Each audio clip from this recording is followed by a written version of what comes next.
Bismillah ar-Rahman ar-Rahim. Alhamdulillah. Wassalatu wassalam ala Rasulillah sallallahu alaihi wasallam. It's Brother Gabriel Al Romaani again for my tazkiyah, taking your questions. Today, what we're being asked is, what are long-term effects of porn addiction? Well, there are many.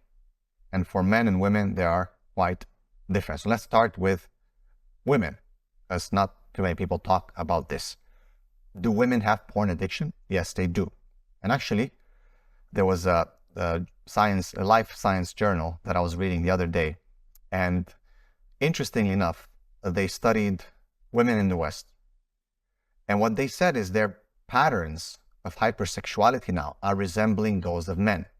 Now, personally, I believe that is due to the shift in culture and feminism, which basically, culture, you have to understand, right? It's a practice, a set of beliefs, something that's done in a community that's shared values, where people actually implement them.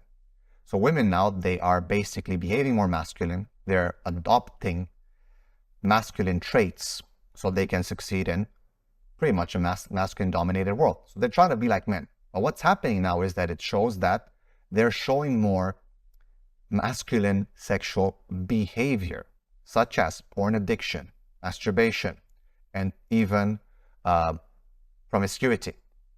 The interesting difference is that while men were showing this kind of hypersexuality, they mostly, in general, overwhelmingly stay heterosexual. While women who are promiscuous and hypersexual and show these masculine type of traits, they show an inclination towards bisexuality, which is a very interesting point, because I said the more masculine women become, the more they will be attracted to the feminine.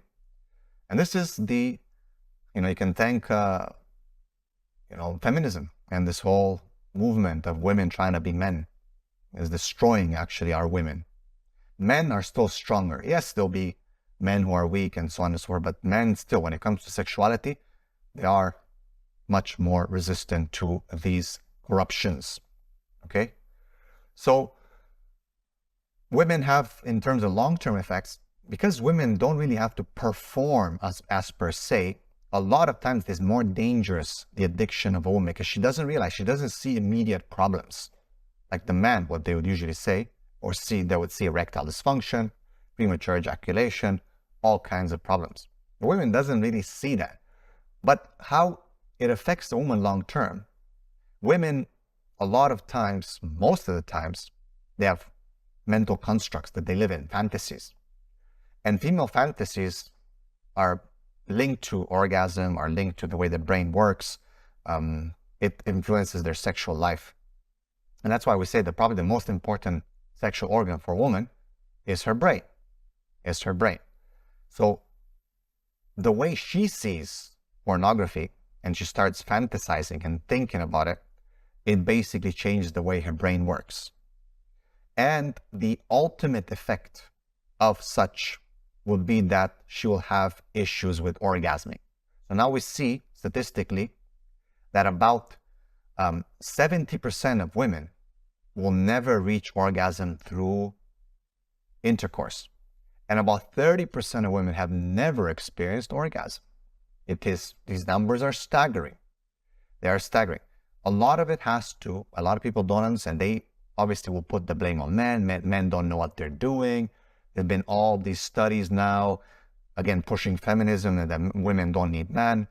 There's been a study where lesbian women have more amazing sex or orgasms because women know what they're doing and men are just like this. And there's all these studies that are pushing for a degradation of men. And actually this study is interesting because, because women are used to stimulating themselves their whole life, basically. You think women don't masturbate? They do. They just don't admit it. They don't report it. But now, in the 21st century, with tracking devices, cookies, and so on online, we are able to understand a bit more about female sexuality and what turns them on and what they look at. And even, for example, one of the studies was tracking how much time they spend watching pornography. And it was pretty much coinciding with the amount of time it would take a woman to reach orgasm. While men usually will spend time online a few minutes, which again, kind of coincides with the amount of time it takes the average man to reach orgasm. So the title, I think, of the study was Women Spend Long or Watch Porn More, but more meaning lengthier time. So it affects women, I would say. I think the effects of women are even more dangerous because they're not very noticeable. So women can continue to do this, and then what will happen is they won't be able to experience orgasm. A lot of girls will be watching pornography in the teenage years. When they reach puberty, they start pleasing themselves, and a lot of this conditioning that happens, because usually women will please themselves in a certain way that is not obviously intercourse. Especially for virgin women, they're afraid of, the haram, of course, they're afraid of being impregnated. So they will be stimulating the outside. So they get used to that type of climax. And now men usually will penetrate when they get married. Let's say man marries woman, he tries to penetrate, intercourse, she doesn't reach climax. Why? Because she's used to stimulation, which kind of explains the other study, which is why women will make other women climax, because usually they don't have the tool to do intercourse. They will be focusing on what women have been doing their whole life, right? So you understand the connection here.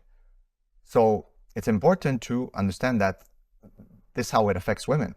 So it affects them in the brain, and they have the ultimate long-term effect is that they'll have a hard time having an orgasm through intercourse. And it's not the man's fault necessarily. Yes, sometimes it is, because sometimes guys don't know what they're doing. But technically speaking, Allah created men and women to be able to please each other. It's only after the perversion of the human mind, of the human body, that people start having problems actually pleasing each other and enjoying each other. As for men, the long-term effects are, of course, erectile dysfunction, premature ejaculation, loss of libido, loss of testosterone, loss of confidence, loss of hair, just loss of muscle, loss of everything. For men, it's like a total loss. Men, basically, they kill themselves with pornography. It is the demise of men when they get addicted, and 20, 30 years, they're basically using PMO, depression, anxiety. They can't please their wives, the complaints from the wives, the falling apart, drifting apart emotionally, physically. These are some of the long-term effects. So for men, it's a bit more noticeable. So men try, that's why you see that mostly men lead the no-fap community and talk about PMO. But trust me, it is more dangerous for women because it's not noticeable. Women just let it go. And then what they're going to do, they're going to blame men. Oh, men don't know how to do this. They can't satisfy it.